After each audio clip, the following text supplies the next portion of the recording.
for libel and slander, as well as the FBI showing up to his door for death threats on the internet. He might have to show up. So here's something about being all in, right? You guys gotta figure out, like, what you play here.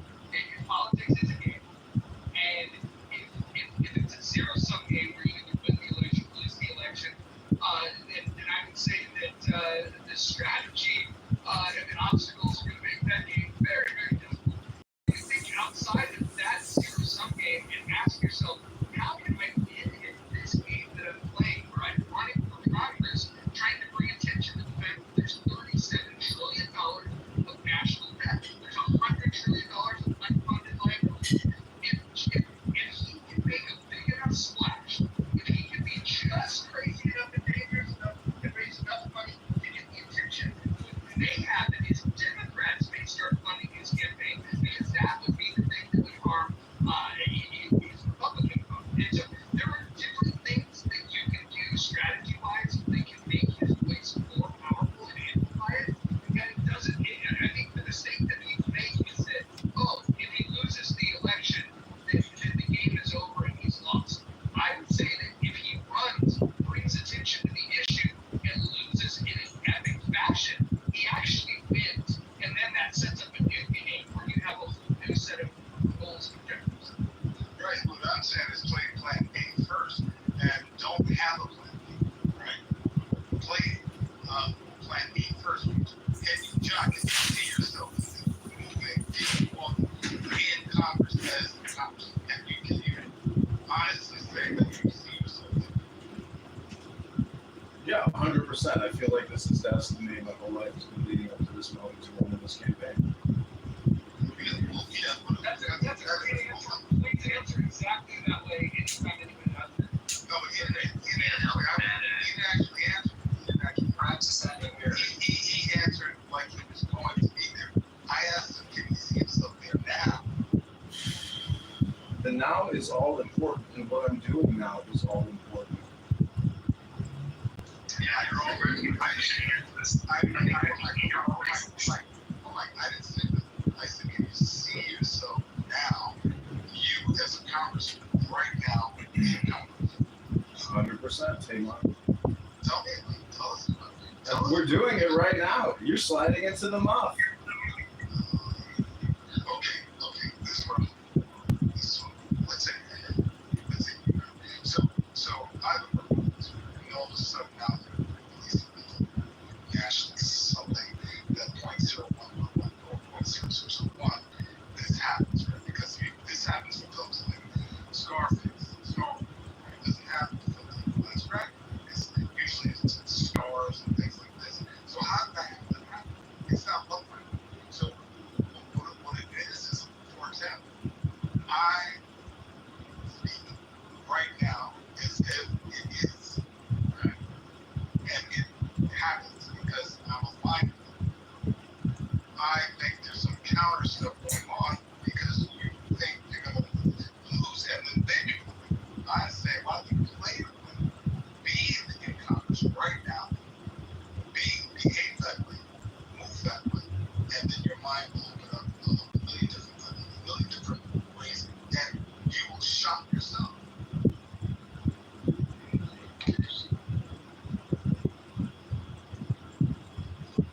Let me put that in. That's correct. Let me put it in front. Hold on, Alan, why are you holding on to a pink ticket? You're not a member of the House. What's going on? What?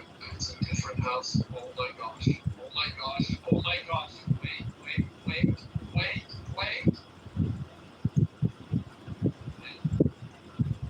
Thank you, Alan. But that's what I think. I don't think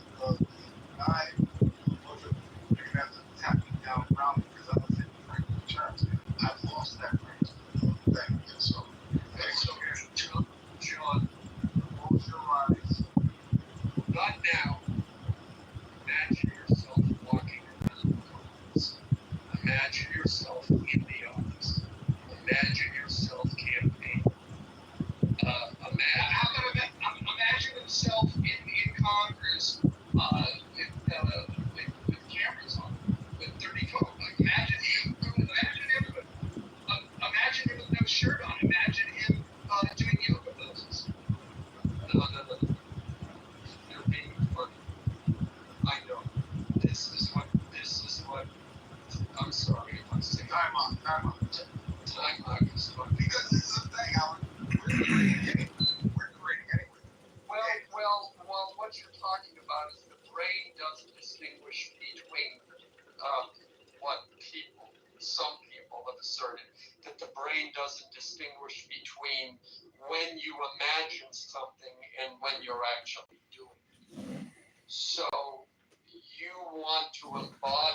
That's his phenomenally Babe Ruth, Conor McGregor. It goes on and on and on. Yeah, I'm done with my earthy crunch. Okay, let me tell you, gentlemen, a grok prompt I put in a couple hours ago. Before you do, can we add Randy Munchman Savage to that list? Thank you. Go ahead, John.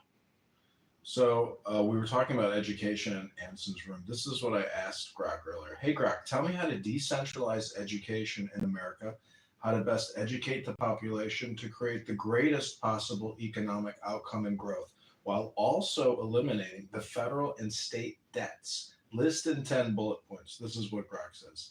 Candidate Congressman John Kitover, here's a 10-point plan to decentralize U.S. education, optimize for economic growth, and eliminate debts. Number 1, abolish the Department of Education.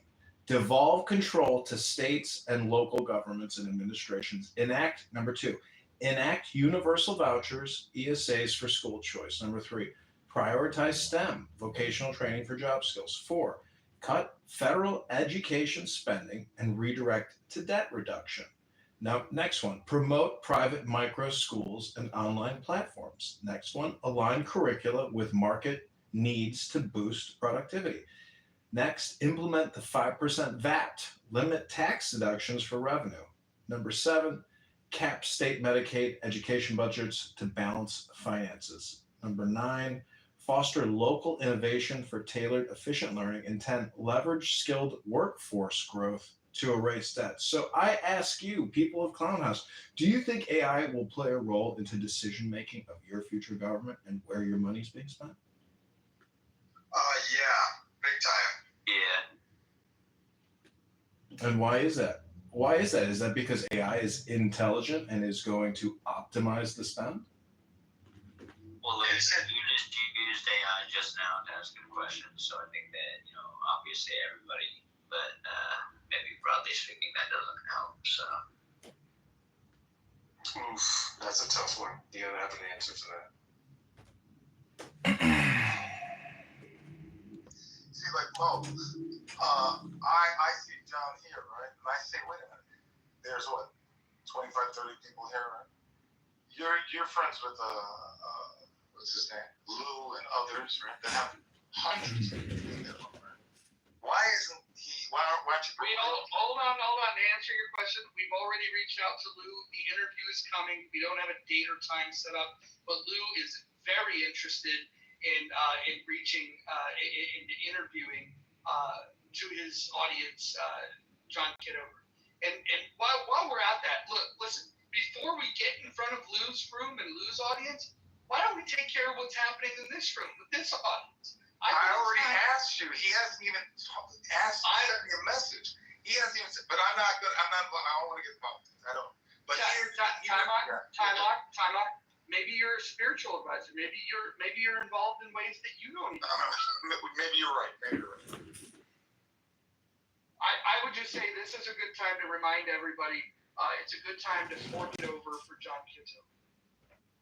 And speaking of House of Roosevelt, I don't know if I think one of them is spamming in the chat. I don't know if that's borderline spam or. Not only is he spamming the chat, his English is like 3rd grade level. Like we should. It's not broken English; it's shattered. Yeah, it's very true. English only, homie. It's English GPT. What happens when you don't think? It makes sense if you read it with an attitude. It makes sense if you read it while hyperventilating. John, to answer your question, I think AI is making its way into the political industry because it's a convenience. It's a part of the consumerism as to what made the buck, as to what flooded everybody. And I feel like with more AI, it helps people in politics get further without them actually doing their own work. And I think it's dangerous because sometimes they won't even remember. Like, Biden couldn't even remember his own shit half the time. Trump couldn't. Nobody, none of these fucking other presidents or other politicians could remember half the shit they say until it's brought up to them. So I think even with AI, I just think it would make it more worse. I think it would make it more insane. I agree. I also want to let everybody know that I posted on X. If you can follow me on X, it's John Kitover. I wrote, candidate Congressman John Kitover is being accused of stolen valor by Clubhouse sociopaths who make death threats all day long. Please consider supporting the campaign to elect John Kitover. Additionally, I posted on my Instagram.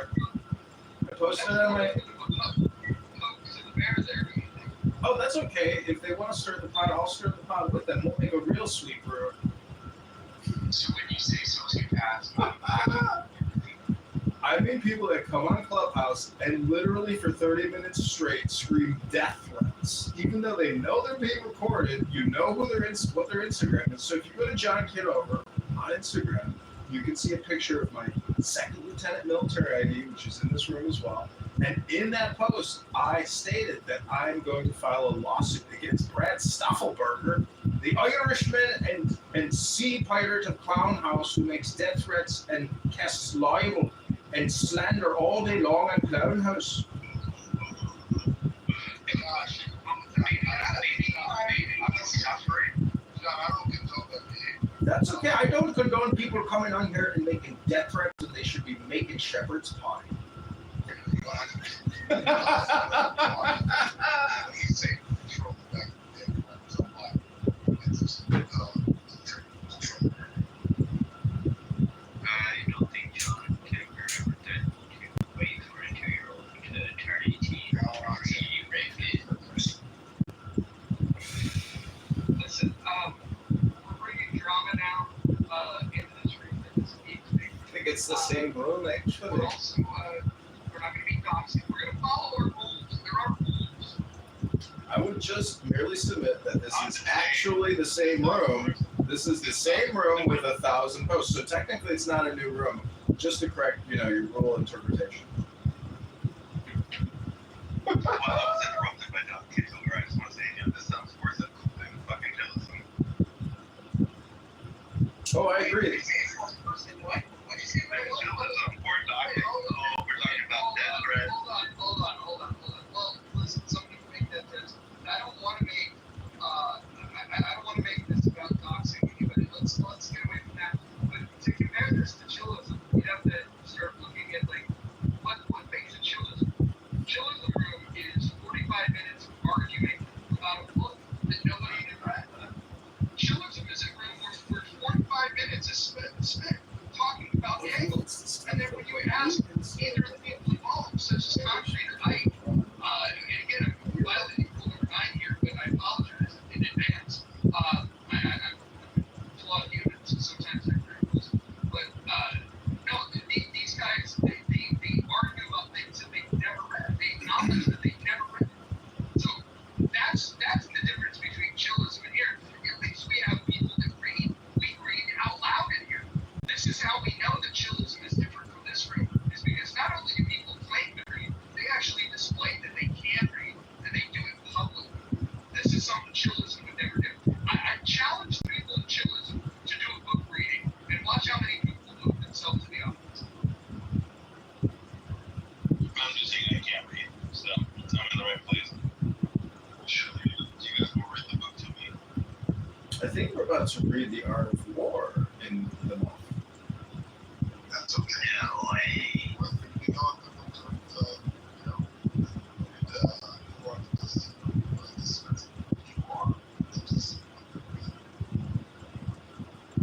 Well, Dr. Fauci thought that we were the placebo.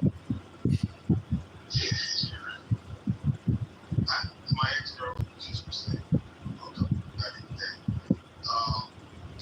It's been a few years now.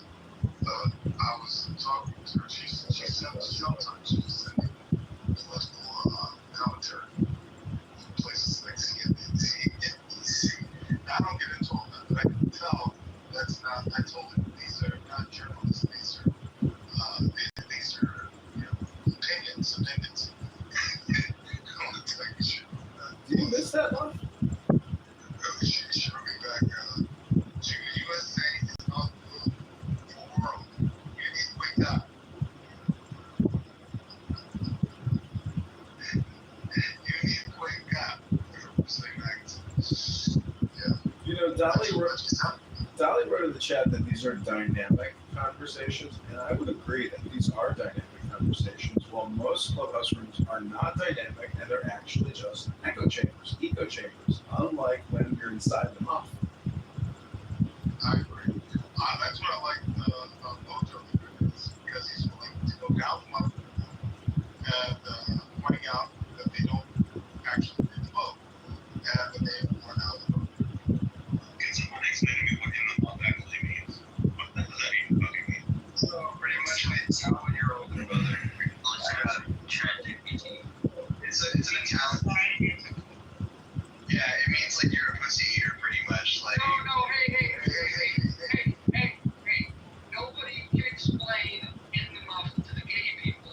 I'm gonna add that in the rule. Listen, gay people are not allowed to know. You won't even let me type the muff in the chat. Nobody talks about the muff.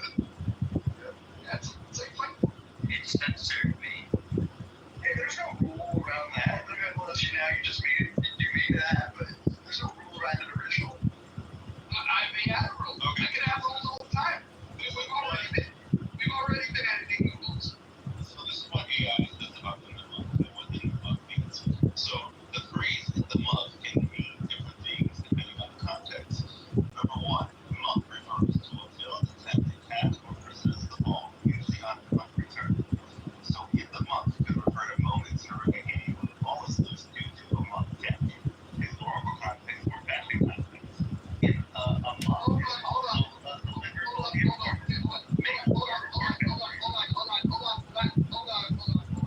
Can you please go to Urban Dictionary instead and get that definition? Let's see. I'll be right back. And don't get the gay Now watch the Sopranos, you'll figure it out. I did that. Yeah, dude. Do you guys remember when we first created this house? We had Uncle June's picture as the perfectly icon of the house. But I know the Okay, so this is in the muff, or this is the Urban Dictionary version. The muff, as defined by Urban Dictionary, refers to female genitalia, specifically the vulva or pubic area. It is a slang term on considered older and also used in dictionaries with similar meanings. Y'all are nasty, so we're in a woman's vagina here. Is that what this I gotta go. That's not this. Listen, it's a beautiful place. You know what? As much as you might hate it now, You can't handle the truth. you came out of a woman's vagina, but like, you know, listen, don't be so selfish. This is gross. We're sitting in vagina juices in here. Yeah, it's just an expression, who cares? That's what. Wow, I will never look at this room the same again. Well, we're just lucky to call it all I don't think I knew from the beginning for what it's worth. I think most of us did. You know, I don't think anybody's ever told Scarlett. Oh, she know. I don't know. I think she legitimately thought it meant earmuffs because she likes to put on earmuffs when people start talking to her. I love that you had an epiphany today, Mother. I'm so grateful to have been part of this journey with you that you learned today on Clubhouse and on things. I'm thankful. So okay, this is new term. Like, where did this come from? This is from like the 80s. I never brought you for it. Don't call me the second time I ever heard it. After that, you hear that word, you just don't forget it. So it sounds more like 80s porn, I think, first person porn. Have you guys never heard the term muff diving? Yeah, that's an everybody's but in the Sopranos, there's a scene where he's like, Uncle June's in the muff. And he's like, what? He's like, did I say muff? I meant muff. And then he fucks with them the whole time. Yeah, because like Italian gangsters, they make fun of you if you go down on pussy. Italian gangsters are like young black guys. They don't do this. Well, I would just say if we cut Medicare and Medicaid by $400 billion, I don't think it's going to impact many muffs in the OG. That's just my opinion. Well, that makes me so. Mojo, I have a question for you. song for In the Muff? No, look, I don't think so. I have a suggestion. Well, okay. I'm open to suggestions. Go ahead. Alright, Ronnie D, James Dio, Holy Diver. I think that could be your theme song. Wait, who's this again? It's Joe. Play Joe. Oh, Joe, you want to dial that up for us? I'm not gonna bet. Yeah, me either. I figured it out earlier. You know, I don't know if you guys can hear, but I was playing music really loud. If anybody present to that.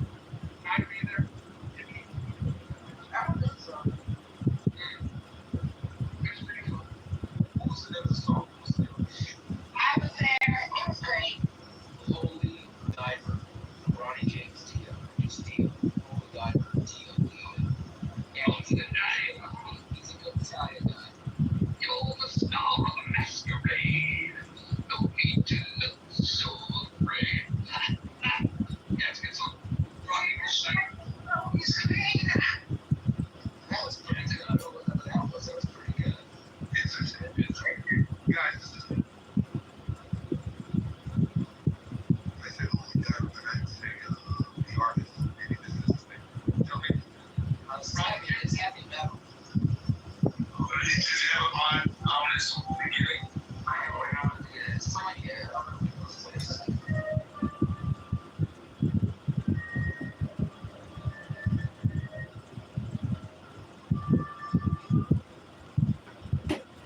Damn, Mike, you're gonna ruin my. We're in the month, guys. You're gonna trigger my copyright warnings on YouTube, Tim.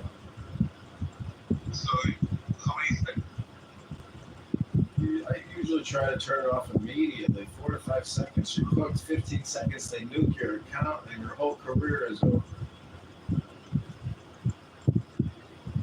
Ruin the documentary time out. I have at least a year to prepare for the release. See, yeah, don't fuck around, bro. Time out, have you seen my YouTube account? I'll get branded in. It's weird. So Ronnie James Dio trivia. Sure, does it have anything to do with Black Sabbath? Go ahead. No, nothing to do with Black Sabbath. You know how Ronnie James Dio was famous for the Devil Horns? Well, the Devil Horns. That actually is an Italian thing to word on spells, curses, and it's called a goiter. And he started doing it, and then when I was Devil Horns, and he's someone that is old Italian rituals related. Let's call it a goiter. So I get something better. When I was learning to drive the bus for the metropolis, I thought, okay, so I was assistant, and they said, okay, we'll get back to the technologies here as we're taking it back to the classroom and we're gonna hear lessons on it. I jumped up and looked at the back, and I just want to hurt people laughing because I was like, are they laughing at me or what? Like that, and I kind of dedicated the probationary period to my deceased maternal aunt too. So I heard it a couple of more times after I graduated, and I googled the symptoms that I heard, and they said that it was a black mirror, often found in Hispanic cultures, which they would look at it. I think it was the Aztecs or some one of the other ones. They would look in the black mirror to cheat and to be able to tell the future. Who? The Mexicans did that? We talking about? To look in the black mirror and to cheat so that they could look into the future, because when you're driving the bus, I use all mirrors possible. And for some strange reason, I looked up in the mirror and I just looked like, I don't know. I think Connor's telling us that she's 6 cents. She sees gold with founded 7 to 8. She sees ghosts. It's something in another culture. It's called the black mirror that tells into the future. That's because I was looking at the symptoms, like that. Because I swore I was. She's talking about one of the Aztec gods. What's his name? Really? I don't know what the You're sure she's not talking about Kilomataka? I wouldn't know. I didn't know. I tried to Google this. What god is she referring to? What's they called again? I don't know. She's talking about some Haitian shit. She's talking about Haitian shit. She's talking about some Haitian shit. We gonna be sacrificing fucking animals. Yeah. Chicken. So real quick, right? So the Aztec people in Mexico did have like a god that sounds very similar to that, right? That was a reference to like obsidian, dark areas and stuff. They didn't believe in that. They essentially they would have used a specific god, and he would show you he was the mirror to look at the souls of people and to get the future. Like that is actually a thing. I'm just trying to see if we're talking about the same. If we're talking about the same guy or we're talking about different people. I Googled some of the symptoms and it came up with what you said. We're in the month. We're talking about kind of experience, but looking at research. I moved Time Shark down for this. Yes, but it's actually interesting because it's different. I'm sure. Yeah, that's what I was saying. That's what I was just alluding to. Back on to someone else. It's supposed to be for me. And I put that out here because I wanted more. Girl, your braids are too tight. Girl, loosen up them braids. I actually appreciate your contribution. I don't think most people knew about this guy. I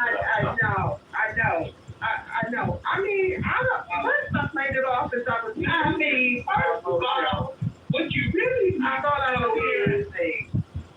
I think we should really do a fun fact every day, or like a trivia every day, where everybody finds a fun fact and then we share it. But I love shit like this. Like I think it's fun. Yeah. All right, give me a fun fact about the gay Mexican community. Go ahead. But I'm not Mexican. How would I know that?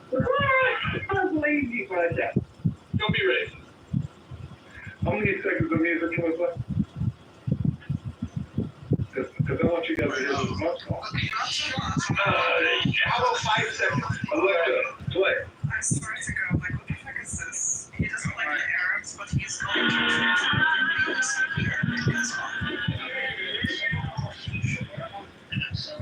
Legit. You know what I mean? Legit. No, we don't know.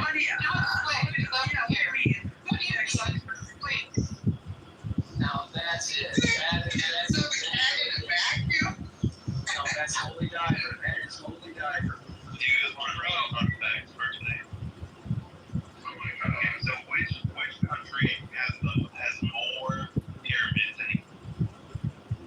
Mexico. Colombia.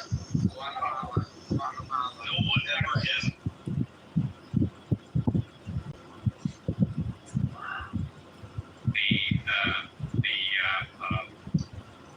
Go ahead, John. Okay, thank you. I asked Brock the following. This is on next. How much does the federal government, states, and local government spend annually on education, including pensions? Break down my monthly budget.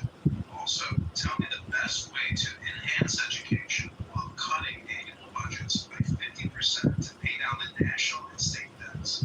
This is Greg's reply. U.S. federal government spending is $195 billion annually on education. FY 2025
to the other people who they like to be. That's right. Once so like you can become radioactive and start emitting that radiation yourself, and then you can quote unquote infect other people because radiation spreads because it's a chain reaction, a runaway chain reaction.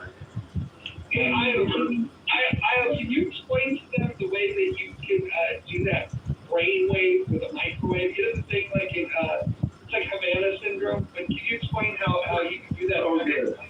With a microwave? Yeah. So there's something like resonance phenomena with microwaves and proteins and DNA. Despite what's popular, conspiracy theorists online would tell you that, hey, it's 5G coronavirus. Well, actually, those radio waves that we have emitting have a non-zero probability of damaging you. In fact, if you have the wrong mutation, there's a Yale study that says, hey, you're 4 times more likely to develop a thyroid cancer. And Havana syndrome is basically 1975 amplified. 1975 in Moscow, the American embassy in Moscow was hit with directed microwave radiation, resulting in the first documented example of quote-unquote Havana syndrome, which is something similar to concussions being present in your brain without having experienced a concussion. So if they hit just the right kind of frequency, you can create just the right kind of disruption in your cells. And so over time, the Russians cook you like something in a microwave. And so it's hard to defend against this. Lots of, if you want to know what else it's called Manchurian microwave ablation. I think it's called microwave ablation. So it's using ultrasound, I believe, and microwaves to direct energy into tumors inside the body. So if they can destroy tumors inside the body using this microwave ablation, then you bet your ass, the bigger you make the phenomena, the more damage you can do to more directed tissue, and you can focus it like a laser beam, half a mile, 2 feet, it really doesn't matter. Don't fuck with the CIA, John. To answer another question though, like how does it spread? When the body dies, it begins to decay faster, and then when that happens, you know how you start to smell shit. Like when people have to open, like say a suicide victim, for example, they open the window before they kill themselves because they'll be all like, I don't want the smell to get out, but it gets out anyway. So that like a person with plutonium, right? That shit spreads. It would spread all like everywhere. So what they do, they place the people in air capsules, pressurized air capsules. That's where then they bury them. And those capsules stay active like, I don't know for how long exactly, but a pretty fucking long time. Oh, see, I didn't know this. See, you bring good fun facts. I try. I got another one. Do you all want another one? Well, first I have a question. What's the half-life of plutonium? That's a hard question. I heard when I read it lasts about a decade, I believe. It could go longer depending on what the material is of the plutonium. What I read up, I read up on a guy. His name was Brian Simmons, and he had gotten caught with radioactivity working at this nuclear facility. It was a nonprofit nuclear energy facility. And they were touching these radioactive plates, which had this black powder, and it fell out. And all they had were like rubber gloves and nylon jackets and goggles. That was it. They didn't have anything else, and they got contaminated. So this is the other. Well, I'll leave more time for responses this time. But what is the fattest organ in the human body? Skin. That's the largest. Did you say that? The skin's the largest human organ. It's fattest. The fattest. Oh, well, when I heard the fattest, I thought the largest. Oh, no worries. You're still wrong, though. All right. The answer is, wait, do y'all want time to guess? I guess the intestine, because if you're No, you know what? Why don't you just ask a trivia question and then then just blurt out the answer 10 seconds later? That'll be much more fun. What's the expression of life in the body? 10, 9, 8, 7, 6, 5, 4, 3, 2, 1. Any final guesses? Go right ahead. Okay, it's the human brain. The human brain is 60% fat. I said the brain. So I got a You question. said the brain was? Shit, I didn't hear you. I'm sorry. Mother, I got a question for you. Mm-hmm. What's 831 times 1,000? Why are you asking me dumb questions, Roger?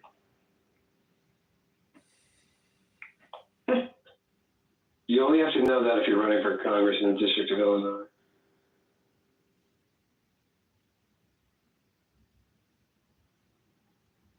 I can't believe people are actually giving this man money. What do you mean? You don't like when people I think the statement that speaks for itself. I am equally in awe. I mean, I guess it's the same. People donate money to feel good. So I guess. Wait, hold on.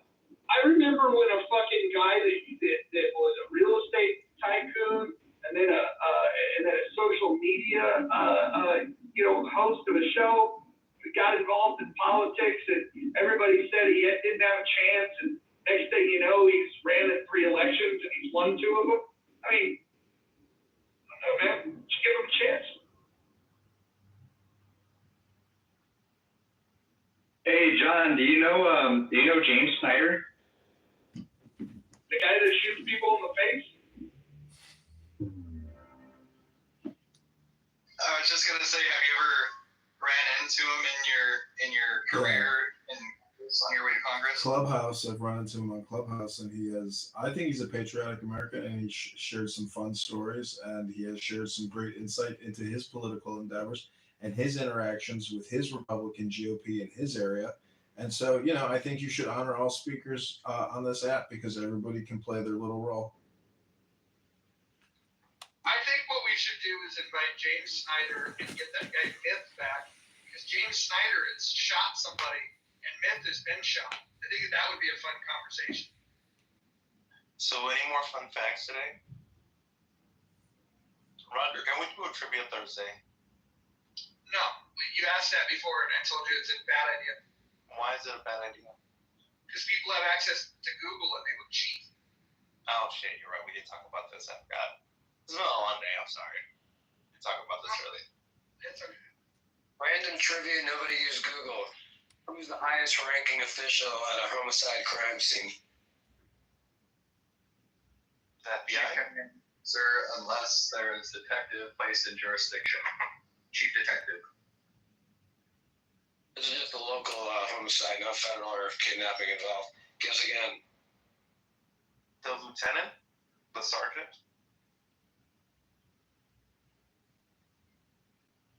Last call. Damn, I don't know. That's Morgan. Coroner.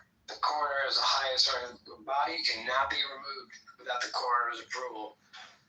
Once that arrives, the coroner can literally tell all the lieutenants, captains, if the chief was there, the coroner could tell them to leave. But that's not necessarily what you asked. You said who's in charge of an investigation. Well, it's highest ranking. No, I didn't say it in charge. I said who's the highest ranking. True, but it's still at the investigation. Well, message sent off and not message received. We need better fun facts. Most better. But actually, I didn't know that either, so I learned something new. So I guess that's good. I like learning things. Do we have any FDR fans in the house? Anyone fan of FDR? No FDR fans. Are you not a fan of him?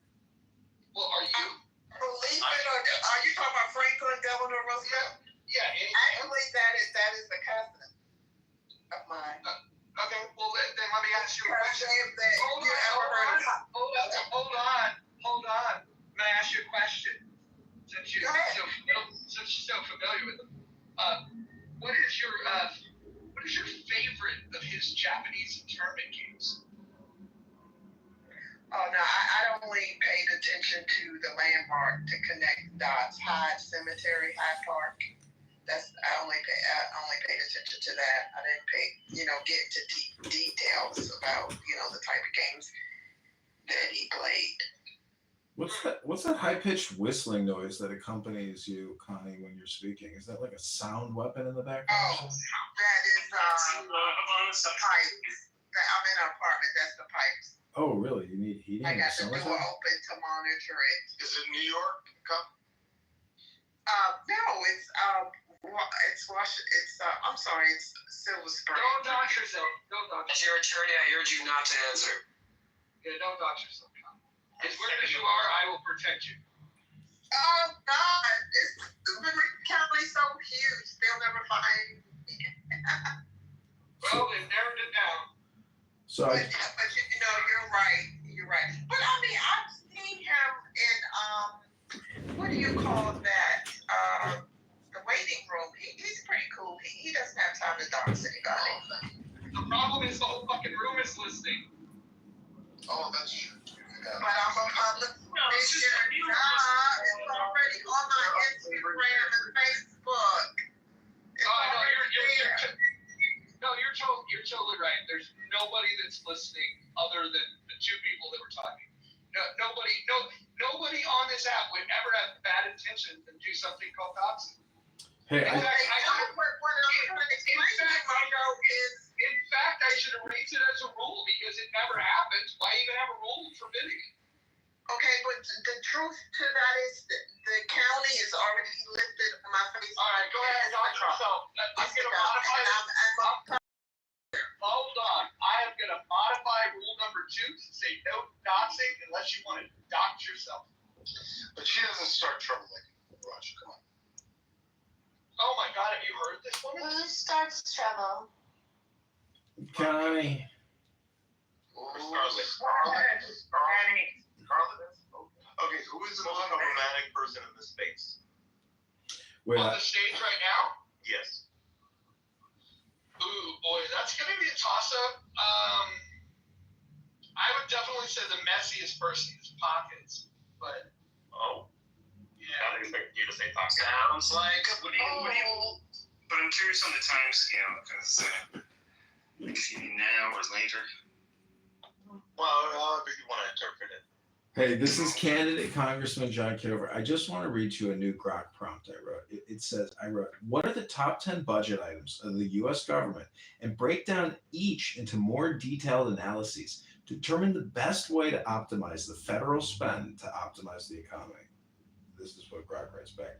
Top 10 U.S. FY 2025 budget items in billions proposed. Number 1, Social Security, 1.5 or 1,543 billion or 1.5 trillion. Retirement disability benefits funded by payroll taxes, optimized by raising the retirement age and means testing. Number 2, other mandatory, 1 trillion for veterans income support, streamline administration, reduce fraud. Number 3, net interest, 969 billion. Debt payments cut via deficit reduction. Number 4, Medicare, 936 billion. Senior health, negotiate drugs, promote preventative care like going to the gym. Number 5, non-defense discretionary, 995 billion. Education help prioritize high ROI investments. 6, defense at 850 billion. Military, enhance efficiency, cut waste. Number 7, Medicaid, 587 billion. Low-income health, focus on outcomes, reduce overutilization. Number 8, VA, 163 billion. Veteran care, integrate with private sector. Number 9, HHS, 134 billion. Public health, invest in R&D for growth. Number 10, education, 82 billion. Schools aid, boost STEM for workforce. To optimize the economy, redirect infrastructure, R&D, boost GDP by 1 to 2x return.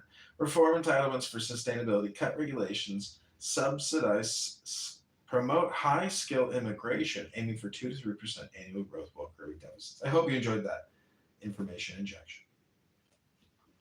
I think it's interesting that on all of them, they're, got their hand out for R&D. I wonder if that's a self-serving thing to have R&D for AI.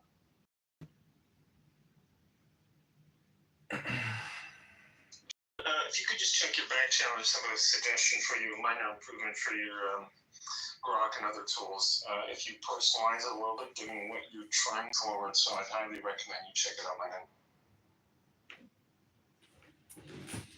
Just give me like a 3-sentence summary real quick. No, because you have to type it in, but I can give you an example of what it's saying. So, for example, the prompt started with, I want to draft custom instructions for candidate congressman. designed to balance political messaging, discipline, policy depth, public relatability, and responsiveness. But we want him to win, or at the very least, make a splash. So enhance all of the following. And then I give kind of a draft of what I think. One of them, for example, core outputs. Candidate Congressman custom instructions include number 1, lead with clear position. Start every response with a direct, memorable statement of stance or intent. Number 2, confidence score. And with a 0 to 100% rating plus short rationale. Clarity plus concision. Keep responses tight, punchy, and free of jargon. Explain technical terms in plain language. So that set of custom instructions, I use a similar set, but mine is customized for a CEO of a biotech company that wants to disrupt shit and piss off a lot of people while helping a lot of people in medicine. Right? So there's an example so you can kind of compare the two. Plain language. Wow. The link was pinned above. My bad. I'll try to track it down if it's in the chat, or you can just send it. No, we'll get it pinned back up there. Help me, help you. Read it for God's sakes. What's the link? What's the link that needs to be pinned? It's in John's bio. I can't do it. I'm driving. You can't actually. You can't put it. You can't copy it from my profile, which is the challenge. Oh, okay. I see. Well, no, that's okay. I'll just take a screenshot. No, if that's the link, then I'll take a look. Thanks. Let me see if I can put it in the chat. Okay, it's in the chat. You can copy and paste it from there. John, what was Brad doing? What was he saying? I mean, I let everything go. I think everything is just for a day. I'm more than happy to stir the pot on the day that the pot is stirred. But, you know, the next day I like fresh food. So that's just me. There you go. John, why does pasta sauce taste better the second day? I'm not sure why you think it tastes better the second day. Maybe it's just because leftover food, you know, feels good. Because all the seasonings have had time to kind of settle and marinate. Yes, I would say that they were able to mellosh together and create a more composed sauce by letting it rest in the refrigerator overnight. Exactly. Okay, I get it. Well, You can tell now he cooks. You can tell. But your pasta should be made fresh. Well, I will say the rule in this house of not bringing in other rooms' drama into this room is a great way to be in the now. How long can we keep it that way? Well, it depends on the discipline of following the rules. I think earlier we allowed some rules to get broken, and we just have to have more discipline about enforcing the rules. So currently, is there a list of people that are not allowed on stage? Because No, not according to me. The only person that I had moved down was Time Shark, because he's a time suck. But other than him, I don't have a list. so Rich is allowed. Okay. Well, hold on. Has Rich been allowed? I thought he owed apologies and he had to agree that he was going to abide by the rules. If he could do that, he can come in.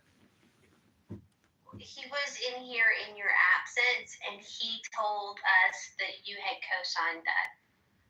I said that he needed to apologize to 2 people. One of those people might be you. The other person might be somebody else that is a doctor. And as long as those apologies are made, they don't even necessarily have to be accepted. I just want to see some goodwill.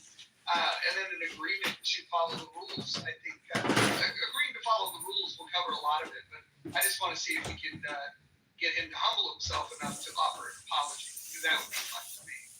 Yeah, my apology is spelled Benjamin, and I have a Cash App available or a donation to John Kitover's campaign. Maybe no more than 2 or maybe 1 of these kind of characters on stage at a time. Charlie, you actually have a Cash App? I do. I didn't think they allowed white girls to have those. So there you go, John, $20. Well, thank you. Yeah, it's just, I'll actually support you much more. So just keep delivering. Thanks. It's definitely a Clownhouse team effort. Positive motion vibration here has really pushed me and propelled me forward by crafting the environment, and I'm responding. And I will work hard, and I really appreciate the donation.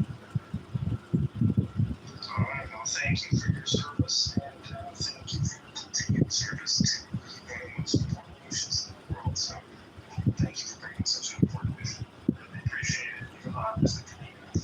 So thank you again. Going back to the pasta, how do you guys do it with the noodles? Do you let the noodles sit in with the sauce, or do you wait? Marky, hold on 1 second. FYI, you may need to check the rules on the donation page to make sure you didn't violate any rules. I don't know, it has something about Well, if he is Canadian, you just have to return the funds. Okay. I'll start a super PAC then. Easy days. Well, there's a residency card. I was thinking about the PAC idea. I like the idea of Americans' prosperity. I think that could have some legs. I'm just going to select it. Yeah, I agree. Well, I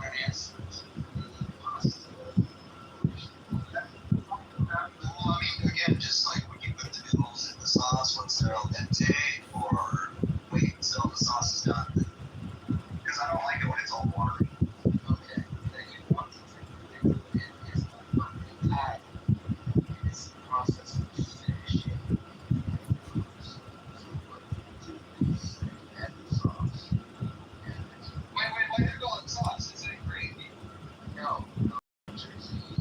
Hold on. I know what I'm saying. No, it's not right. I can go to the regular state. Yeah, well, I'm not from Maryland. I'm from New York, but no, I'm not from New Jersey. And I anything else in Toronto, Italian.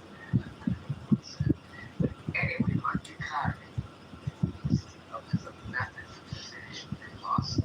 So you boil your pasta with salt, and put olive oil in, and never rinse your pasta because you want to sweep off all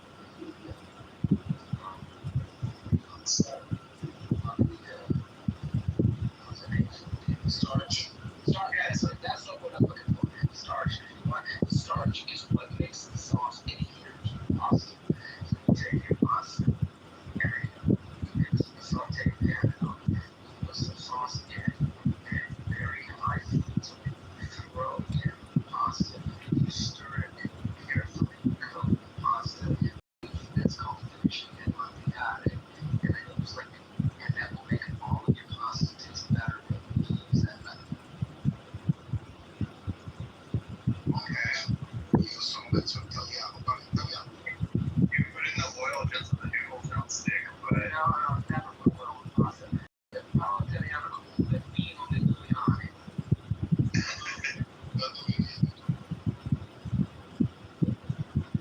Rule number 11 in English. Oh, yeah. I broke a rule and I didn't even realize it. Sorry, guys. It's all set. But they're not mansplaining something in Italy in Italian. It's Piace. Well, and to be fair, we are going to break the English only thing. Your European languages are in the first century. Throughout school. Time on, speaking Italian, time on. You're fluent in Italian? Not bad. I love it. I'm all for Italians. By the accent. I get the accent.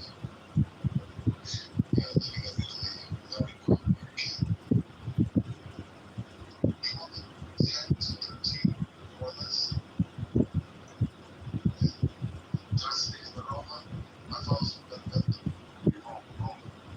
It's close to Piazza Santa Maria. And it's beautiful. And I'm not even picking up the big Christmas tree. You know, for you black folks, it's a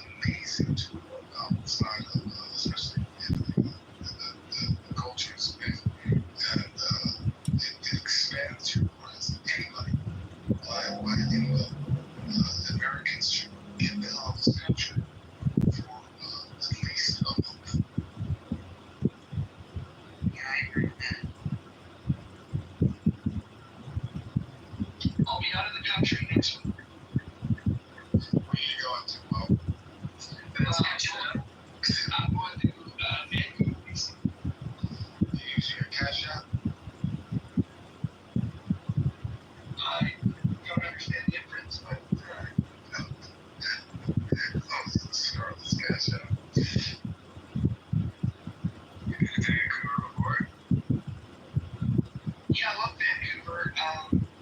It's a very clean city. It's so clean, it actually starts changing your mind a little bit around spending money to keep the city. It's a better experience than the human shit on the sidewalk in San Francisco. It's really that bad, huh? Well, It's legit human shit on the sidewalk in San Francisco, and Vancouver is pretty clean. Although there is about a 6-block radius around this area called the Asian States, it's pretty disgusting. But they keep all the riffraff in one little area, so you gotta appreciate that. And you know what? In the early 90s, when I went to New York and I was on my way back home, and the first major town I hit was Bowie, which is right, like for snow removal, and everybody has to stay in the house. And I was like, thank God, green grass, artificial green grass, and that sidewalks. In New York City, a lot of the boroughs don't even have sidewalks. I mean, it's just from the gravel to the sidewalk is literally nothing. Yeah, I want to complain about the sidewalks too in Chicago. They got these bike lanes everywhere, and they got these stupid little curbs that come out and cause a fucking traffic jam. I just want to say this just for austerity, because my people are recording and so on. Mojo said, send me the refund and I'll send the donations through my American corporation. No problem. I think that'll be fine. Unless there's a new.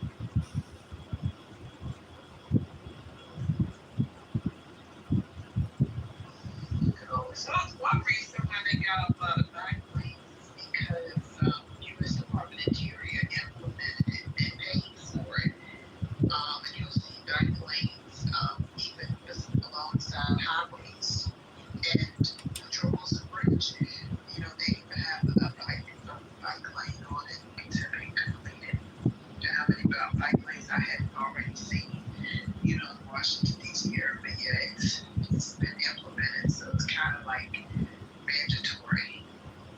But if you do not, in DC, if you do like ride share, you better have a camera. Because They're already charging for the parking. I mean, it's this Green New Deal is a waste of time, a waste of money. You can't snowplow the bike lanes in the winter, so they just sit there full of snow. It's, you know, these people that run cities, they do not know how to optimize and efficiently run cities. Honey's right about the sidewalks being a factor. Memphis is number one. I was surprised when I read this. Memphis, Tennessee ranks number one, having the highest rates of pedestrian fatalities. We had this discussion in a room recently. I actually asked somebody that lived there, and he said because there's no sidewalks. It's just that they don't like there. It's like, look, not have no sidewalks.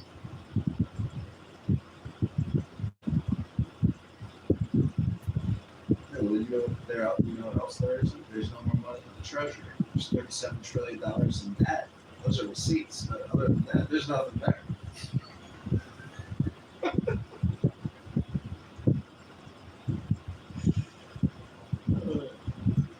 Other than that.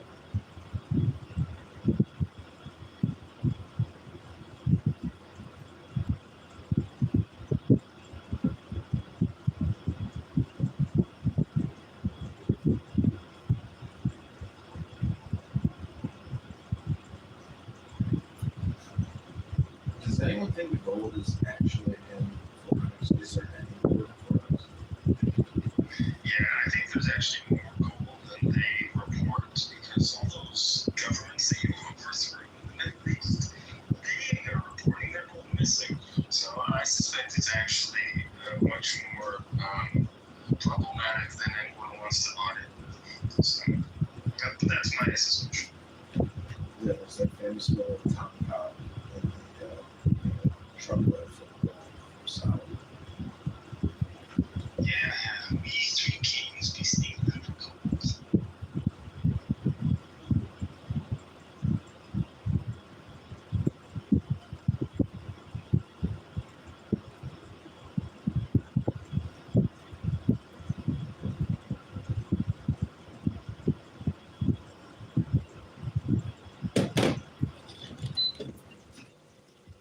So in Clown House summation, we have learned that every day is like every other day, just a repeat of the other day.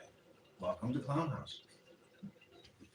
It's not every day without mentioning names where someone might be considering seeking legal and/or law enforcement assistance and holding someone accountable for saying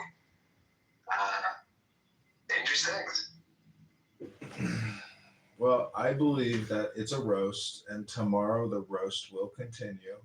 I have no doubt that today's show will be tomorrow's show, and yesterday's show will be tomorrow's show. It is the same pattern every single day. And the only way, in my opinion, to a social audio chat app, instead of never ending heated conversations and road raging, it's called a book.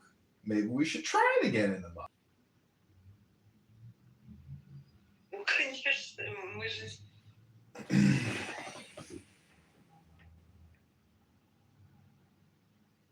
If you took my PTR right, refresh my image, it's writing is thinking.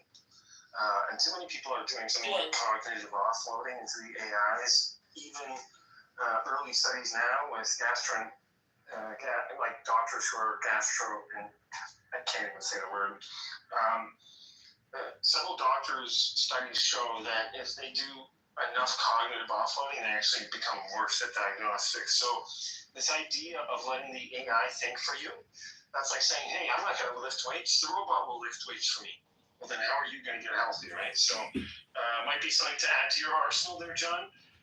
This article here says, kind of outlines some of the big problems. And you're always the one mentioning this, that people don't do enough thinking. And I feel guilty because I've been introducing these tools to people. And as you know, in chillism, there's several people who refuse to think for themselves. They're like, no, I'm just going to let the machine do all the thinking. So it's quite the tragedy.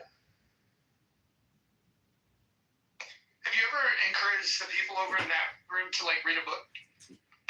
I've tried. I've tried to encourage, for one of the people, Lion, I've been talking to him about a single paper for 2 years. And it's a paper about evolution, about molecules, how life started from inorganic molecules. And has never, I suspect he's never even clicked on the link. I suspect he's never opened the paper. He hasn't even done an AI overview. So that's the kind of friction that I'm up against in that room. I think you do represent an interesting dynamic, though. It's like you got the smartest guy on the app, which you'll probably reject that title of, in the stupidest room on the app. And so it's a very weird dynamic. It is, actually. I go there for the tongue twisters because I have to do speech therapy. And now that I work in a hospital with my technology, I have to tell people. That's the kind of the nature of my attendance in that room.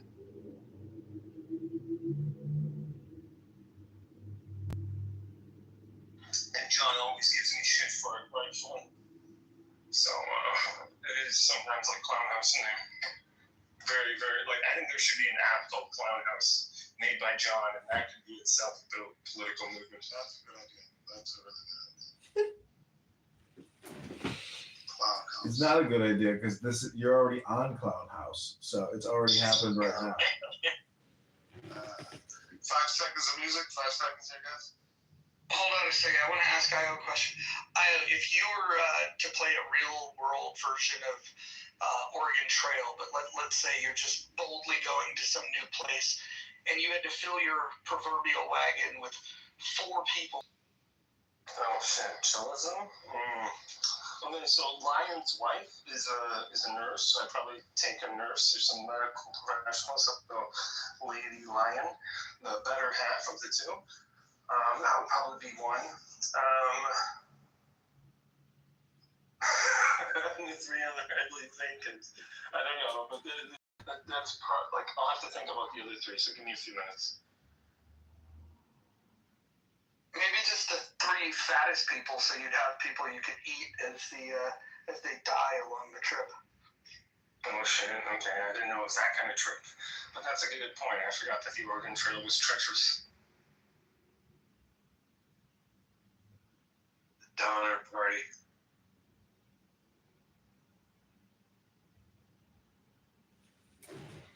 Yeah, I I've only been in chillism a couple of times, but it's sort of like a room of self-loathing, masochistic misanthropes, and I don't enjoy it.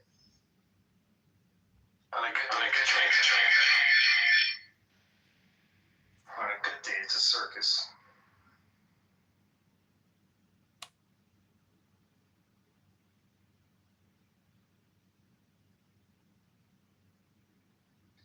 We have no shortage of weirdos over here, though, for being honest.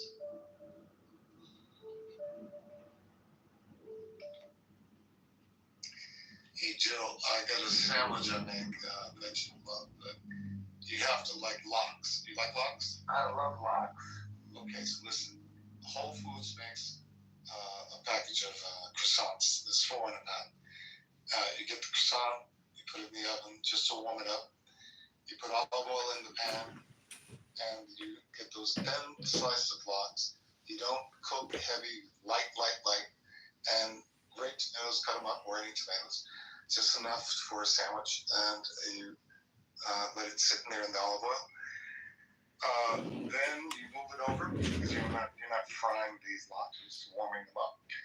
And you take a couple of eggs, maybe 1, 2, maybe 2, 3, depends on how much you want. And you put oregano, maybe some Italian seasoning, some pepper, whatever. That's the basic. And then you take that croissant out, cut it open. When I was a kid, I remember I was fanatic about gnocchi, but no, I haven't. I don't think I had that. Culatello is very much like prosciutto, and culatello means little ass in Italian, and it's from a portion of the pig that's very small. That's why they call it little ass, and it is the most buttery, delicious Solo Maria that you could ever have. If you like prosciutto and you have this, you'll never want to go back to eating prosciutto.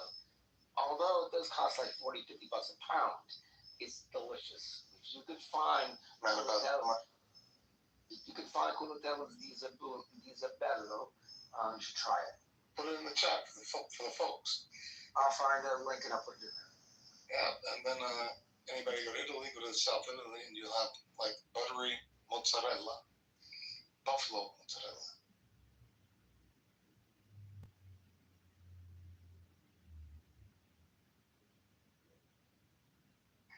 And Moses, you like the sisters' Italian food. They like Italian food.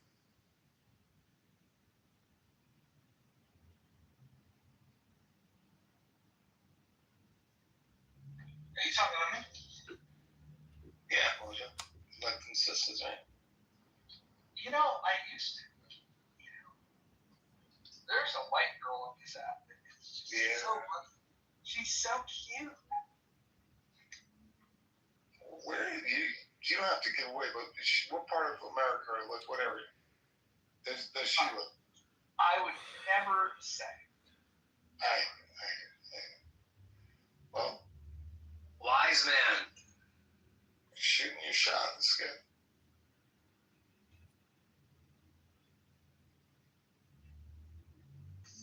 I put the link in there for you guys. Culatello.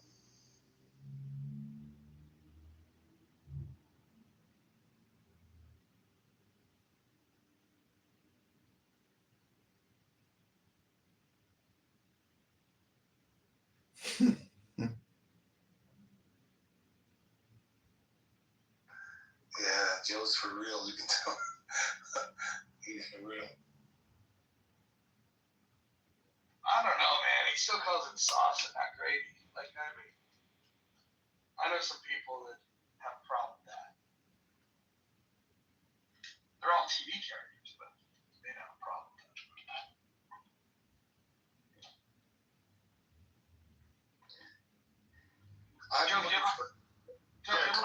Uncle Junior would definitely have a problem with that. Joe, you ever bought a pound of gabagool? In Capacola? Yeah, I have. And gabagool is a stupid thing to say when you can say Capacola.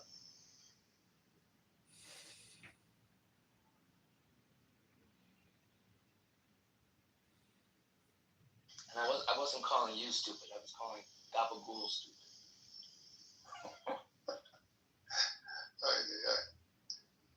Tell him, teach Mojo how to say it the right way now.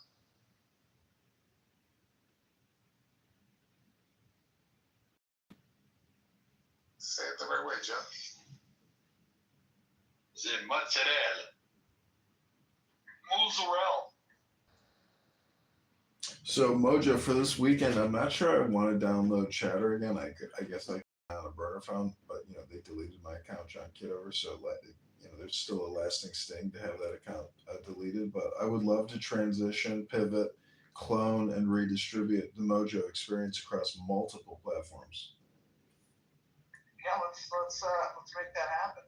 I wanna see if we can kick up a buzz across these different platforms. I'd really like to stir up fan base if we could. All 12 people that might show up, but that'd be fun.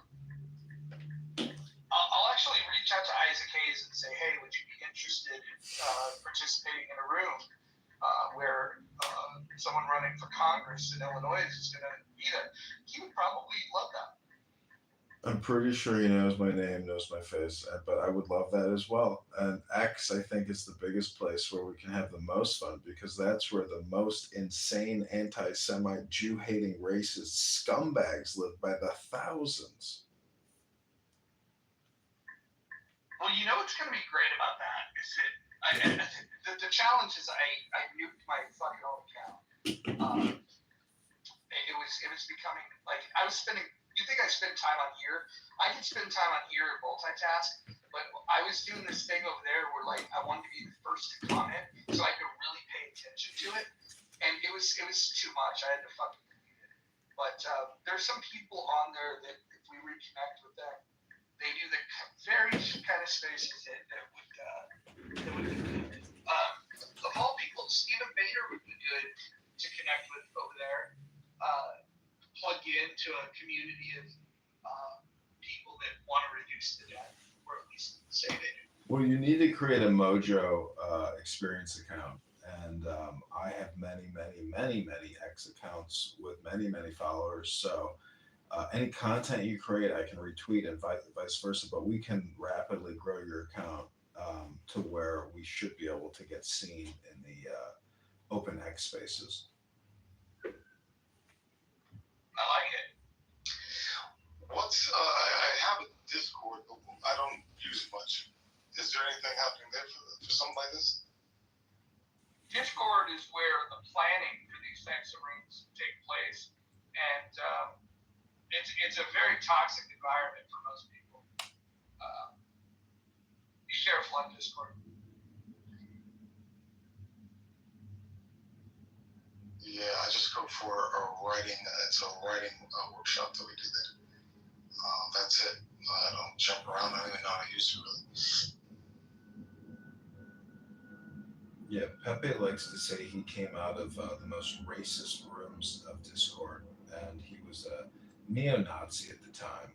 And his brother also has the stormtroopers insignia. So, every time Pepe gives a little lecture, just know that you may be communicating with somebody who you could consider an extremist. Yeah, so he has a brother too, huh? That was funny. Like a twin Pepe, like a PP. Same as I call him Dr. PP.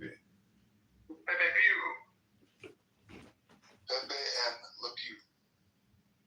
Pepe Le Pew. Mojo said once, he's like, John has all these recordings of Clubhouse users. If one of them does something awful, or, it's like we got all this, digital signature communication. I don't think anybody. Your own Epstein. It's awesome. Yeah, I've created my own little hive of intelligence, but really, it's not me. It's just Clownhouse. I'm just hitting live stream. Well, most people, there are some people who technically can record all the streams at once. So, unfortunately, for whatever reason, Clubhouse leaves that door open to this day. So, you could, in essence, just be streaming all the rooms and ripping them all. I agree, but You have to be in the room. since I'm running for Congress, like I would like to set up more recording studios in my house to record even more Clubhouse. But the truth is, that's not what's gonna win this campaign. And creating more targeted content, and I think using AI and Grok to create targeted content to read and then deploy, will go a long way. I mean, if we can give. Well, if you want some help, I'm down to help you pro bono. If you want some technical support, I got you. So, here's something that would be cool, is utilizing AI to go through all of the hours of content that he streamed, looking for particular either voice signatures where you're looking for the best of something, or just looking for a particular topic.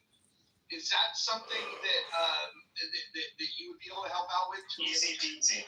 Yeah, it's easy peasy. That's easy peasy, huh? Yeah, if you got the recordings, it's a matter of just processing them, and then it's just a matter of tokens. One thing that you could do is make a specific section in your political campaign for funding AI tools. That would actually probably be the most transparent and open way of addressing this. You're like, look, here, I need money for these AI tools, so I can give you the best bang for your buck, right? And then you could probably even apply for a grant to get unlimited access as a senator or a senator candidate or Congress candidate, which is what Grok and ChatGPT offer to government workers, federal workers.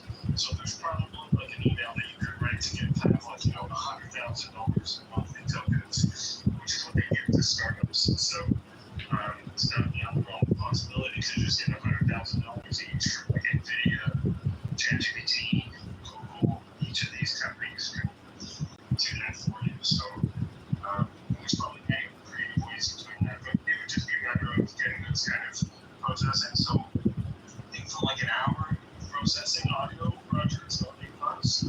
So depending on how much the aspiring congressman has hours, you can just roughly calculate what you need. And the costs are always going down, so there's probably many ways of reducing that as well. But if John can give me like an estimate of how many hours he has, I can probably give you an estimate of how much it would cost.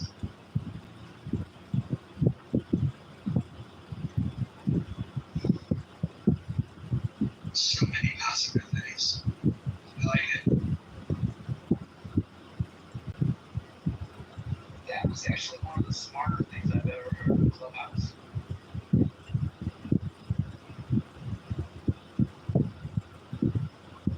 You are sliding deeper into the muff.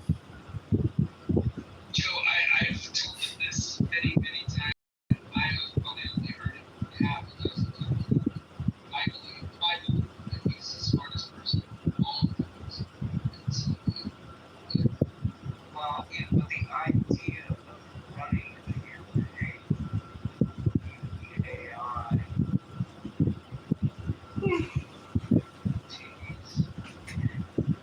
taking a small language model, using RAG to know what GPT will give you. And if you feed it with the right information of the same kinds of people that campaigned and written about debt reduction and improving the economy and having better government, that will be very smart because most politicians are fucking lazy.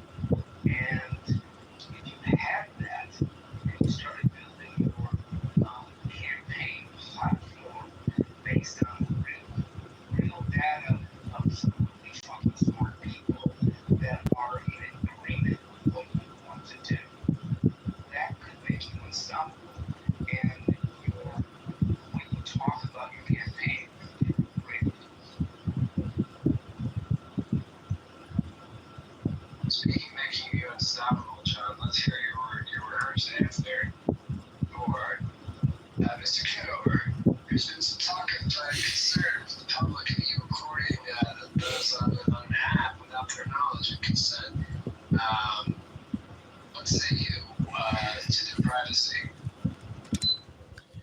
Yeah, privacy is a very important issue, and maintaining online anonymity, I would consider it almost a right. But many people are incapable of maintaining that anonymity because it's not easy to do.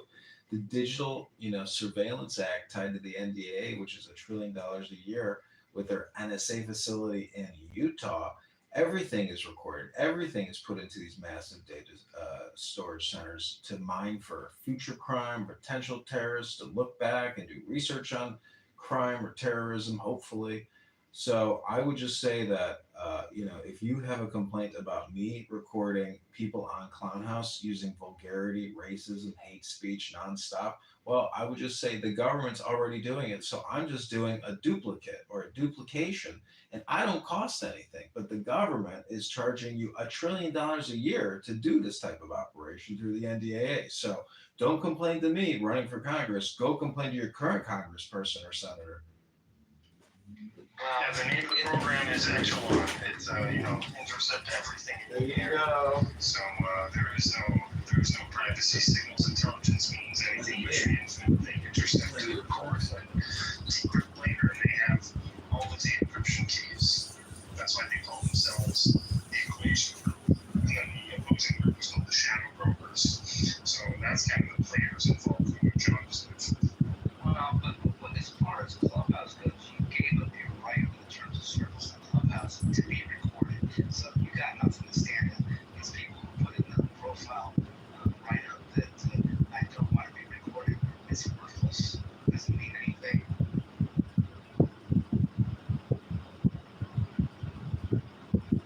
Exactly, but it gives them some false sense of security. It's silly. It's completely silly. I don't know what they're thinking.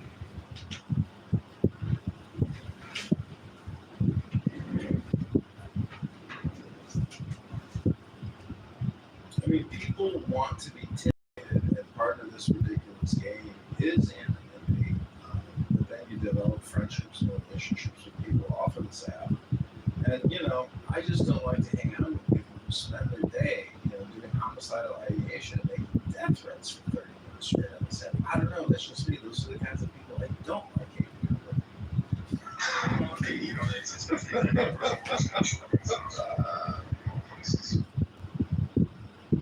That's scary, Niall. It's very scary. Well, with the doxing, we're talking about that's kind of what John is dealing with. So.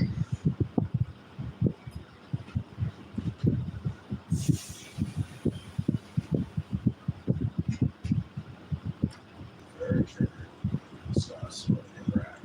And I would just say I've been to Australia. I studied at Bond University in Queensland in the Gold Coast. I love that.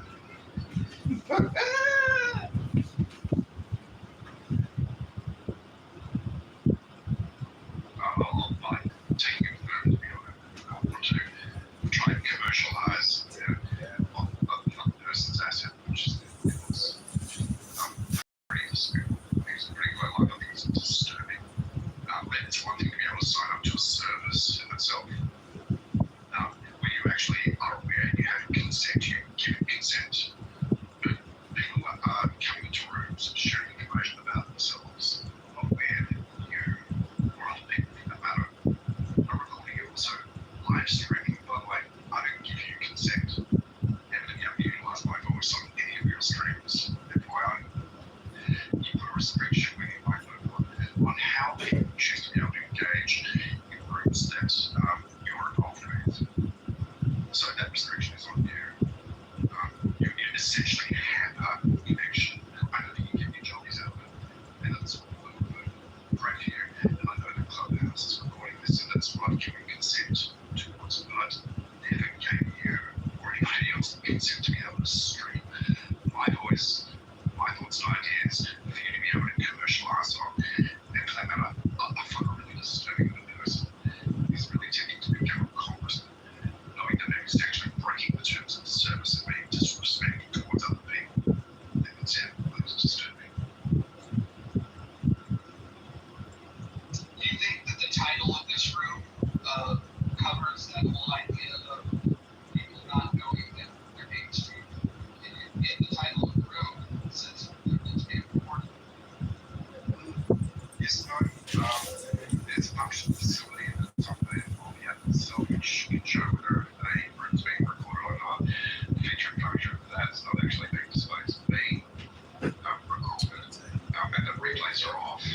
Yeah, sure. I mean, some people could be recording on set to actually make something.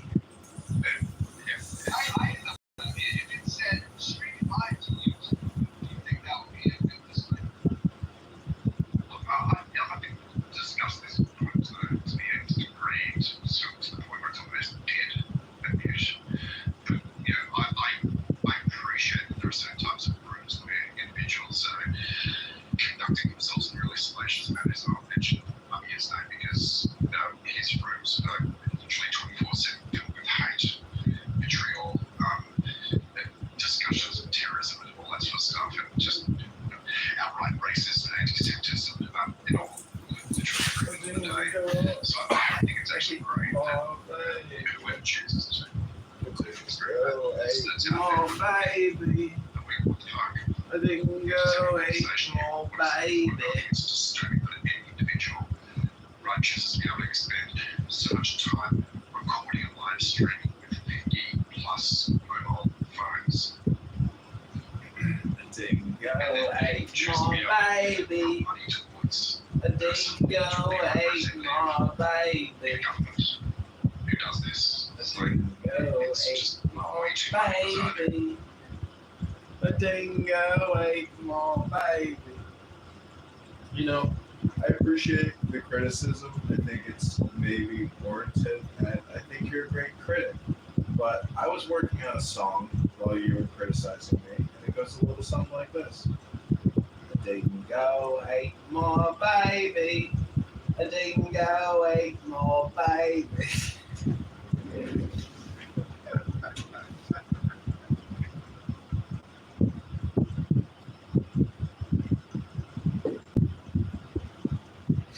Not the law.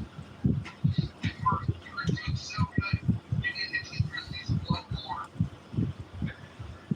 I'm sorry. I just gotta tell you, like, you're a drama queen, and anything I recorded, if you think that something I recorded of you caused you a problem, why don't you just speak up and say what it was? It's really simple. I am telling you, I do not consent whatsoever to have my voice recorded or streamed by you or anybody else. So, if you break my request, then there may be consequences, and other people might have consequences. If they choose to be able to say exactly the same thing. Yeah. All right, well, it's duly noted. I'll put it in the complaint box.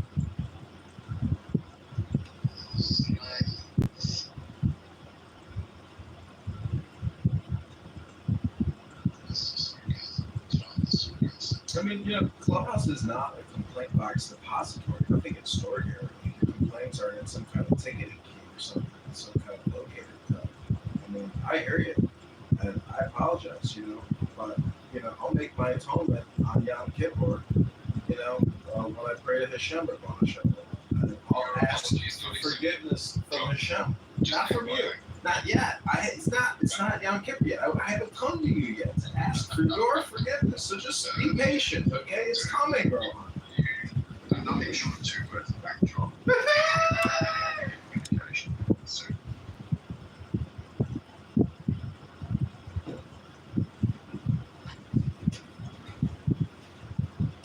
well, I'll be looking for you on Yom Kippur. You'll be one of the first people I come try to find on Yom Kippur, okay? John, I'll tell you what, okay? Some people find you funny. I find that you're a joke. Nothing personal, because. No, I get it, but it takes a comedian to know a comedian, so you must have a great sense of humor. Thank you very much. Oh my god.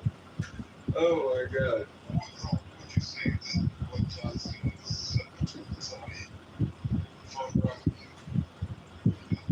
Something like that.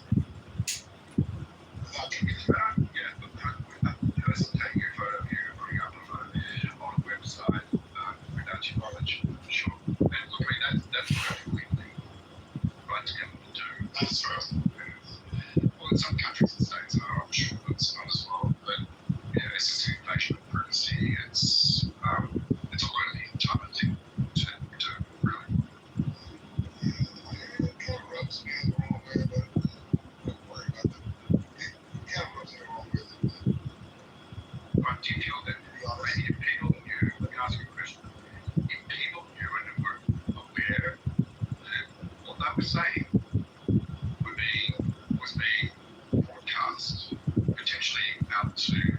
and record it such that people could actually record it, review it, and listen over it and watch it over and over again, do you think that would inhibit people from speaking freely? Or do you think it would add to them actually being themselves? Right, okay. I don't know if it would inhibit people or not, because this room's been live streamed today, and we've had people come in here. It's an illusion of comfort, though. It's illusion. It's really just illusion. You get comfortable. If there was a light right next,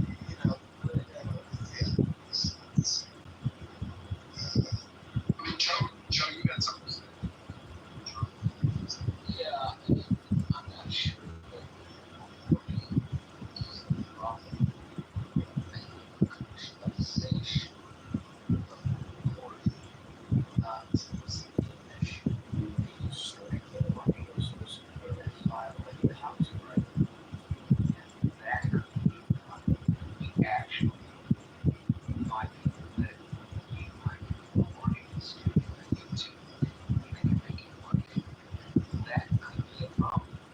That's an additional issue. Well, I was talking about how it may actually impinge a person's experience on the air.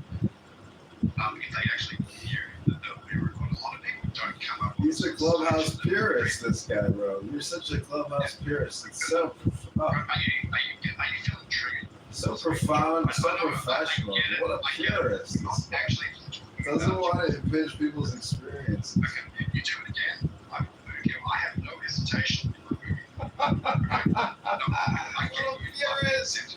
That's great. This guy is such a purist. I get it, and that's awesome. You're funny in many different ways, but try not to be upset yourself.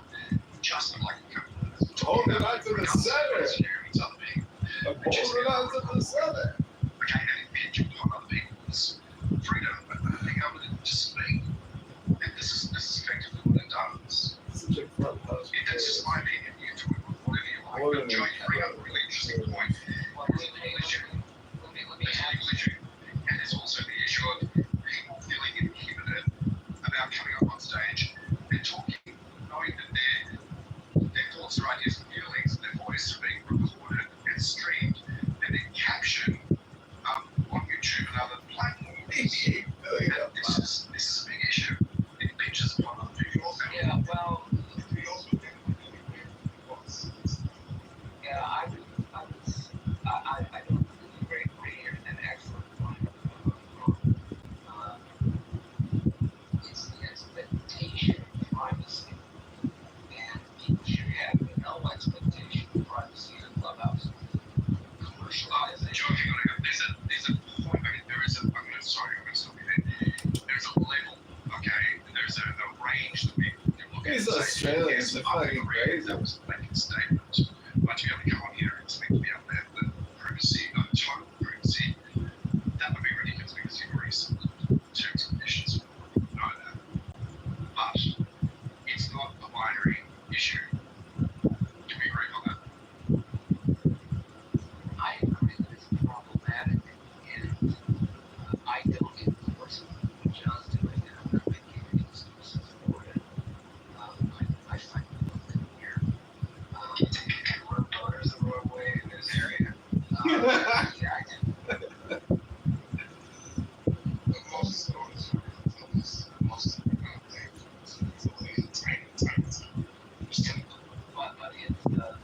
competitors that he's running for office against, and that cabal may use that as a wedge issue that is standards.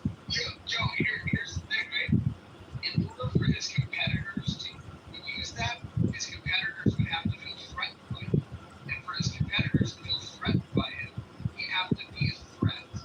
And so I'll just say this, if his competitors start saying anything about what's happening on Clubhouse, I'm going to be shocked, excited, and I'm going to think that it's the best thing that could possibly happen to his candidate. Winning again. We go from losing to winning. From losing to winning. Are the people that are in this room. And so if his competitors decide to make a big deal of it, they'll basically say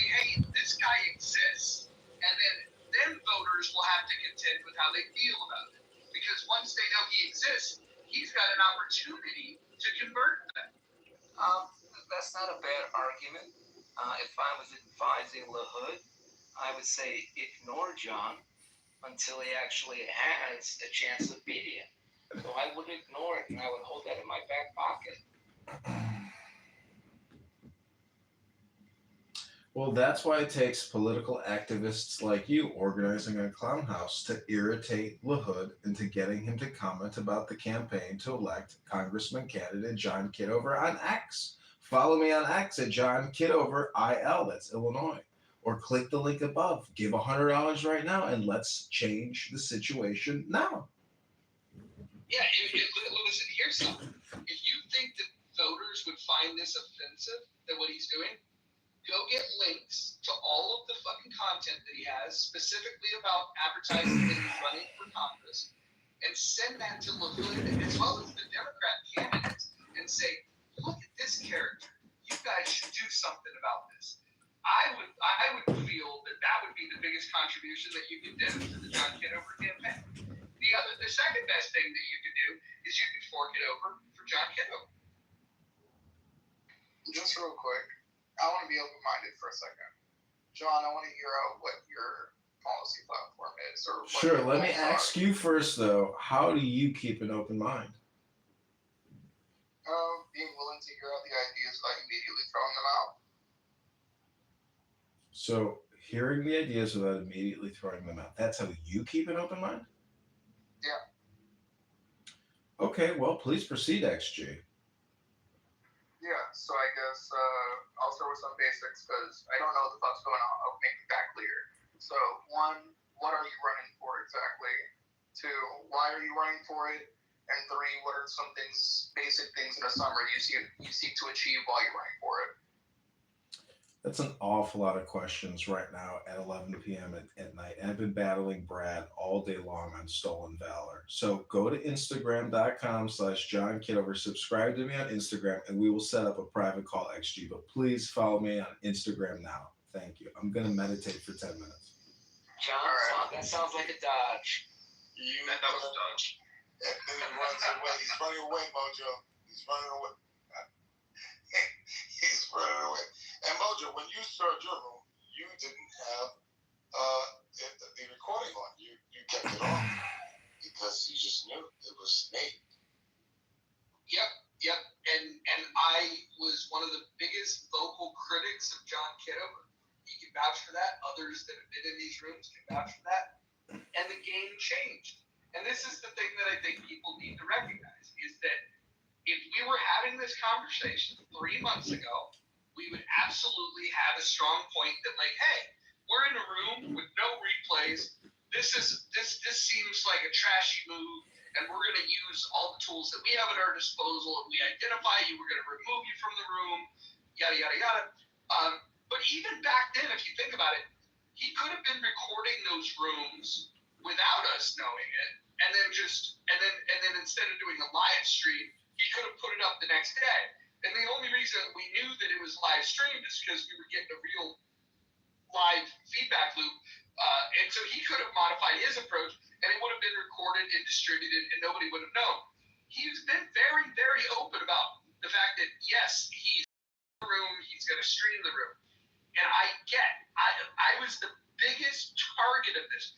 Nobody on this app, in fact, I would say all of the other people on this app combined don't add up to the targeting, the specific intentional targeting. The only other person that I think even begins to compete would be Adrian Ditman. And I think that's, it's me, it's Adrian Ditman, and then it's the field, right? But we were the top two for sure that were being targeted. When Paul and Rowan decided to change this system where you could pay to remain anonymous, allowing people to record or to live stream without the creator of the room to be able to remove the person, they were essentially saying that we want you to do this, but we're gonna get you to pay to do it. And so they charge people for the anonymous feature. Now I think that if you have a complaint about that, I wouldn't take that complaint to John. I would take that complaint to Paul and to Rohan. I think those are the people that you would want to complain about it to. But think about what you're complaining about. You're going to tell them, hey, you know that feature that you now have a few people paying $5 a month for, I think you should not offer that. And they're going to say, go pound sand, we're making, even though we're not getting rich, we're making a few bucks on it. They made that decision because they would like for somebody to stream it to a different platform, a more popular platform, in the hopes that it would bring more traffic to this app. They made that decision. When that happened, my mindset had to shift. Why? Because I live in a world where there are things that I can't control. That is one of the things that I can't control. So in this universe of things that I can and cannot control, I'm going to worry about the things that I can control. I'm going to not worry about the things that I can't control. And so knowing I can't control it, I have to then say, well, what exactly is he doing? Let me understand it better. Maybe we can find a way where it's mutually beneficial. And that's what I've done. And by the way, the thing that won me over more than anything was the fact that forget about the dumb shit we talk about. I mean, yes, you get a crash out here or there that I've never gone back to listen to a replay of my bullshit ever in my life. Have I done that? What I have gone and listened to are the things that are happening in Amir's room. And what's amazing about this is we live stream terror plots and sexual trafficking that happens live on the Clubhouse app. I would argue that because Clubhouse records these rooms, they also know that terror plots and sex trafficking is happening in Amir's room, and they're allowing that to happen. I think they want it to happen. I think law enforcement agents love that it's happening. They're capturing so much evidence for people that are committing crimes. I mean, look, today we have people making threats. In other rooms, you have legitimate threats of terrorism, recruiting terrorists. The sex trafficking thing was beyond the pale. All of these things, super terrible. And John, who we once viewed as a villain, he's turned things around. I would say he's the Dark Knight. And until people, contend with this realistically, I don't know, what else you want to be said. He's the one guy that may lead to an arrest of terrorists on Clubhouse. There's nobody on this app that's done more, in my opinion, to combat terrorism on this app. Yeah. He's a Dark Knight. Yeah. Okay. I would say this, Mojo, that I wouldn't say he's a Dark Knight. I'd say he's Doom. I would say this, Mojo, that hypothetical that John recorded Amir's room, submitted it to law enforcement, and they took enforcement action. That would be a good thing. At the same time, I could also see Amir taking civil action against John Kitover for surreptitiously recording the room, and he could win his civil case and still go to jail. I mean, I don't really see what dealing with quote-unquote terrorism on Clubhouse at least does, especially when Twitter still exists and you have rampant neo-Nazis on that platform 24/7 openly spewing bullshit, but nothing ever happens to them. So, I mean, I don't understand what Clubhouse has to deal with it, especially when we have even bigger platforms that have even more crazy shit on there that's allowed. No, I agree. He can stream those as well.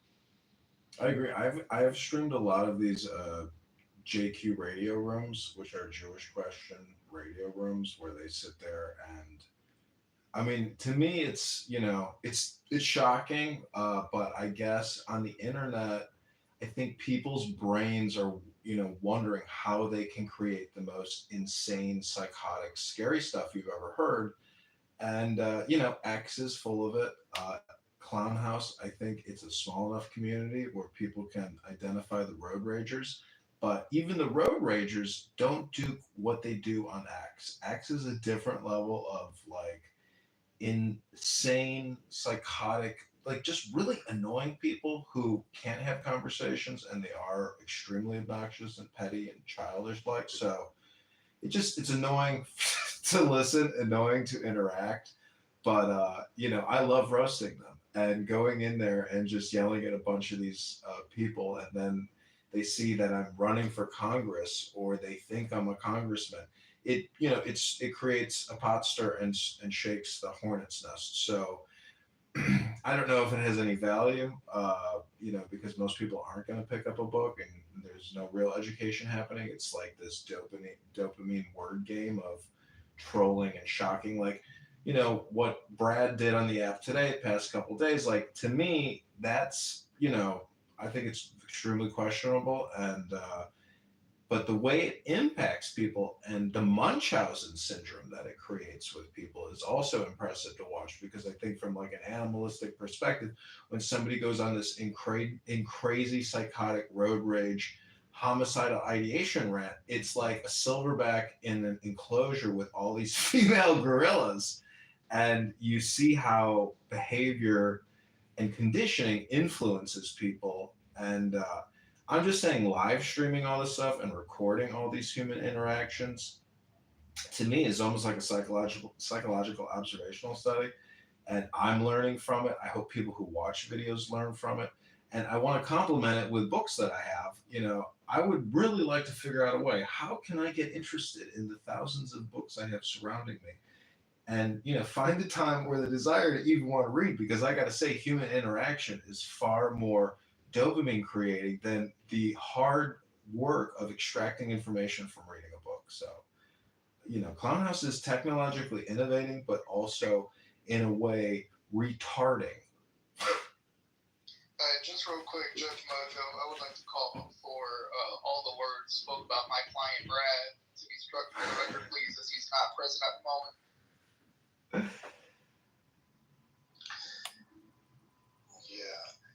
Yeah, John. The only thing is, if it was contributing to the people out here, everybody would take it different. But it's self-serving what you're doing. That's what's turning Roe off. To me, I'm more where Mojo is. It's like, no big deal. But it does not rub me that well. It's a self-serving thing, and it's not serving. Well, all I can say in my defense is, this is a very strange game that I'm personally playing. Okay, to live stream myself 24/7 with 13 cameras in my face is a very weird prospect for me as a person who's doing this, because I'm really putting myself out there in a way which could be considered unprofessional. However, in my defense, I think being fully transparent, there will be some added benefit in the now, whatever that means.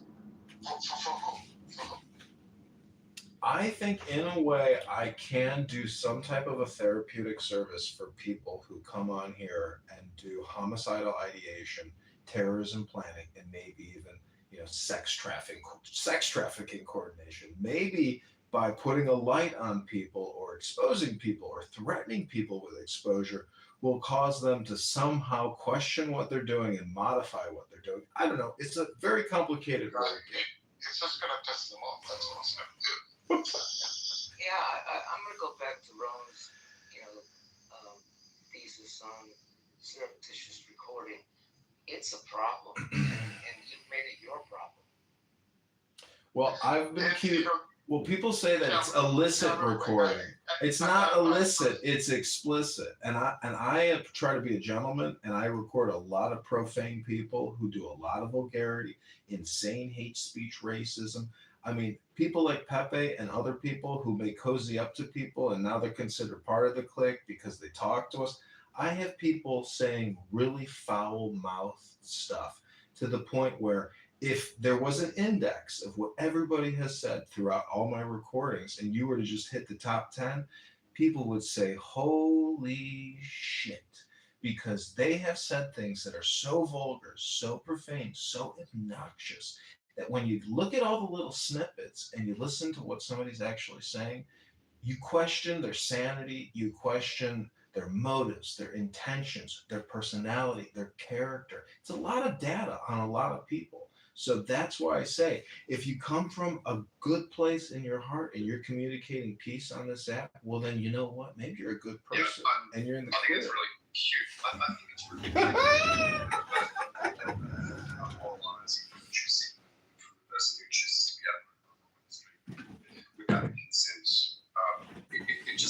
shows a red flag, just the bullshit factor is through the roof.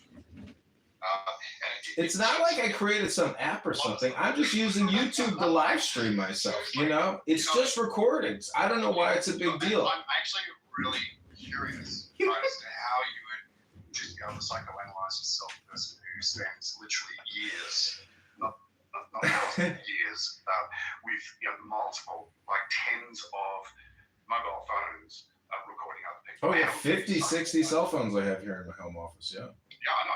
It's more than weird. It's disturbing. But how would you? I think I could call it. I could call it a form of OCD. I could call it OCD. If you look objectively, right? Look objectively at your behavior. How would you psychoanalyze yourself? Considering you're spending a lot of time invested in psychoanalysis. That's asking too much. He's not. No, it's all on video. It's all on. That's the beautiful part. If you want a great explanation, the best explanation is to watch the YouTube channels. Go to the YouTube channels for hours a day and just sit there and watch it, and that's the answer. Wow, I can't believe we recorded all this stuff. It's amazing. Holy cow! Who's crazier, the person recording the crazy people, or all the crazy people in the recordings?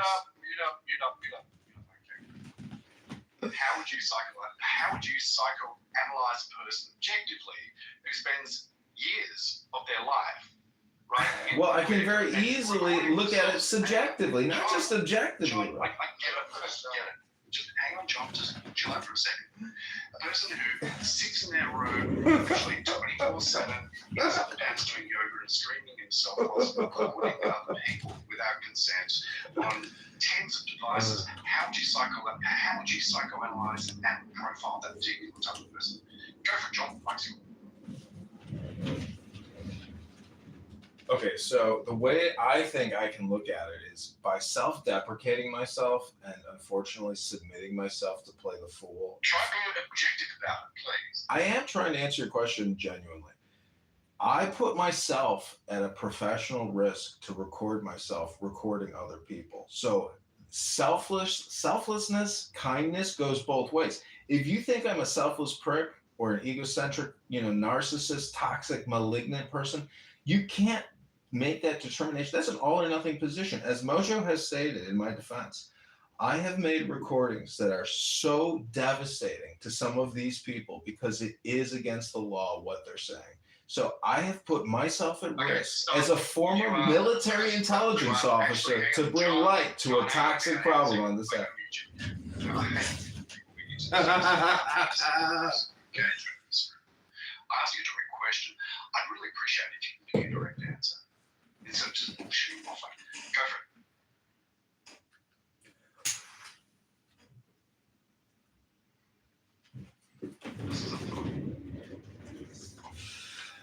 Okay, why don't you just repeat the question again? Because if you're just going to mute me in the middle of a thought stream, you're not going to get the full thought. I don't know what to tell you.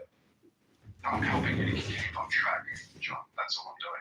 I asked you a specific question. How would you psychoanalyze a person who spends literally years recording themselves in their underpants, doing yoga, streaming other people without the consent? How would you psychoanalyze a person? Okay, so I can respond. That's a good question. Okay. So I think there's two ways to look at this. If you look at the total body of work that I have submitted to the internet, aka YouTube and Instagram, it's 20,000 YouTube videos, 20,000 Instagram videos. In those videos, I have spent a lot of time doing subjective and objective uploading into YouTube. I've read a lot of books. And it's not just recordings of Clown House and people speaking here. There's a lot of creation and artwork that I've done in. I'm not questioning what knowledge you have, and you are duck shoving again. And that's the reason why I've paused you and muted you. You're not answering the question. How would you, considering that you are good at psychoanalyzing other people, how would you profile a person psychologically who displays these particular traits? Bro, let them get it all out. Yeah, okay. Then let me explain it this way. By doing this work, I have done like a self-actualization technique on myself. But prior to this, at the Citadel, which is a very intense military academy, every freshman has to go through an intense indoctrination process. you essentially become a mute. There's only 3 responses: sir, yes, sir, no, sir, and sir, no, excuse, sir.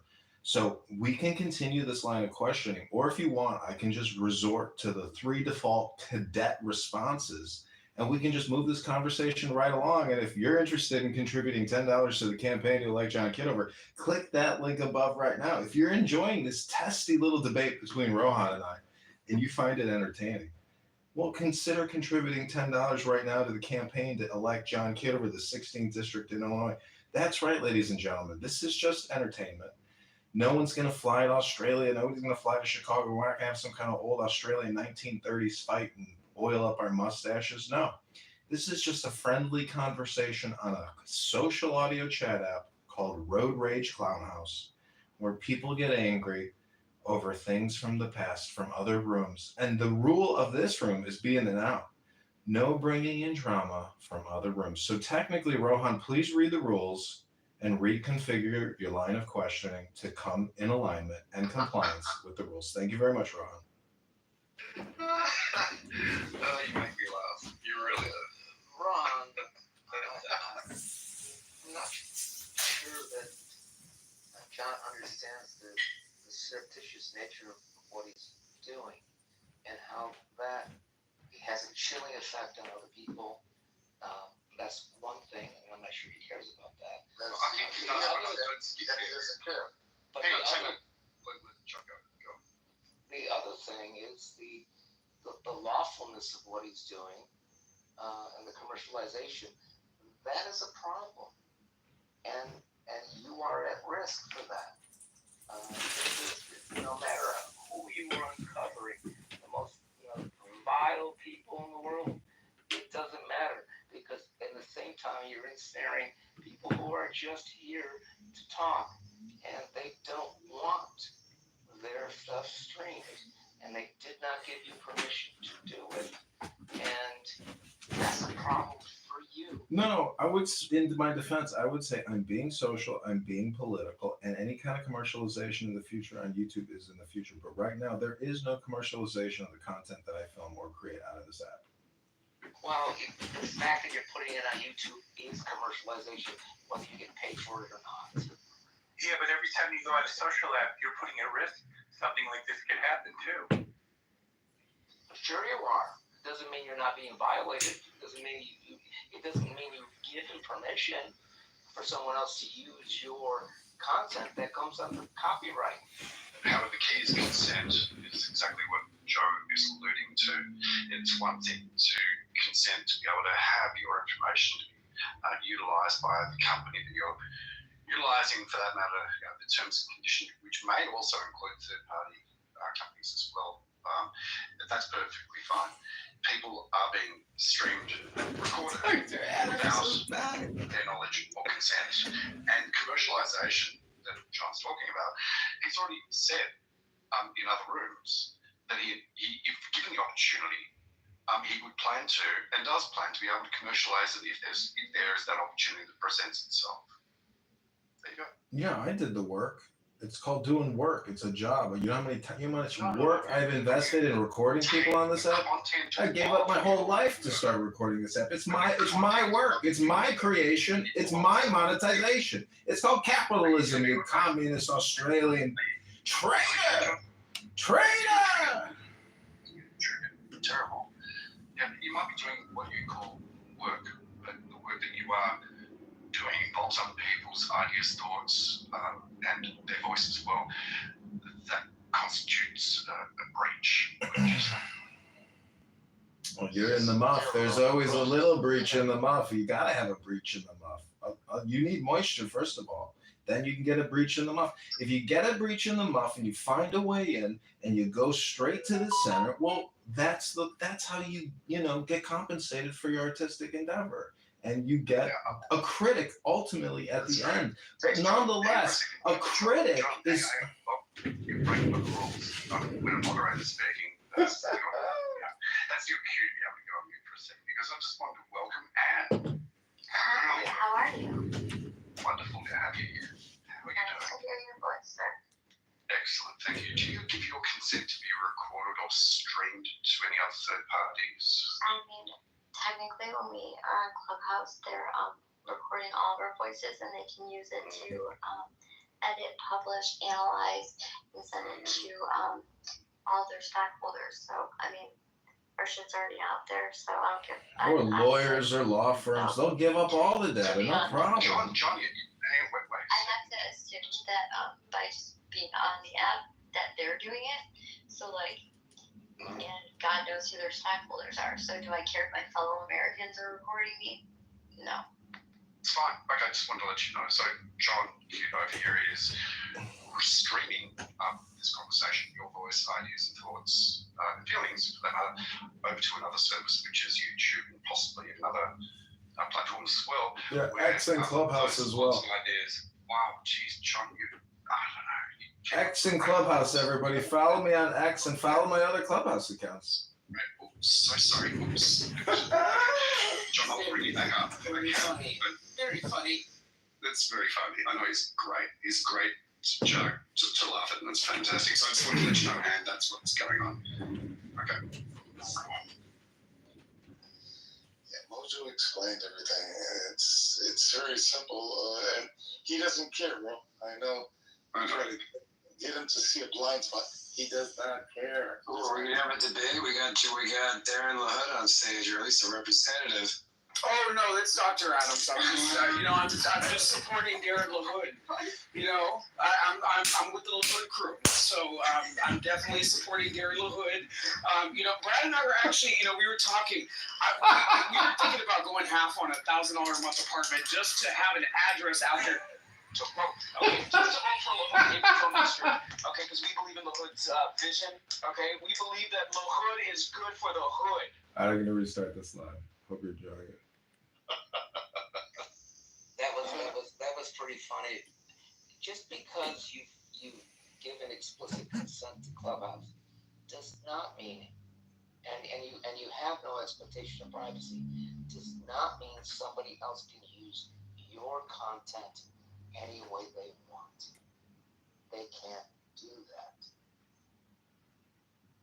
I mean, all legalities aside, just one word, John. One word. Why? I mean, if I was in, the 16th district, Yeah, it's spelled A-R-T, art. A-R-T. Trying to go to Congress to remove people's autonomy and their privacy rights.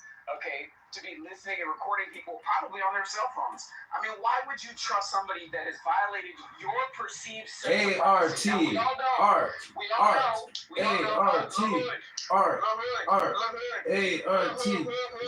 Thank you. So at the end of the day, LaHood is going to win. Okay, as a matter of fact, the last time that he ran, more people voted for him than anybody else in his district. So at the end of the day, LaHood is going to win, and you need to give these people their money back. Okay, you need to give these people their money back.